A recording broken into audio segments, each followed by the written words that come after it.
বাংলাদেশকে বলা হয় নদীমাতৃক দেশ। এখানে পদ্মা, মেঘনা, যমুনা, ব্রহ্মপুত্র সহ প্রায় ৭০০টি নদী রয়েছে, যা কৃষি, মৎস্য, বাণিজ্যের জন্য গুরুত্বপূর্ণ।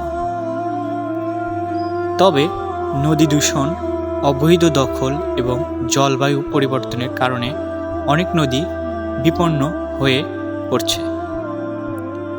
নদী রক্ষায় সবাইকে সচেতন হতে হবে এবং সঠিক পদক্ষেপ নিতে হবে।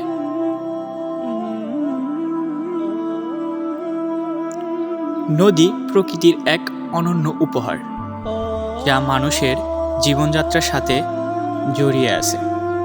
এটি শুধু জলবায়ু ধারাই নয়, বরং সভ্যতার উত্থান পতনের সাক্ষী।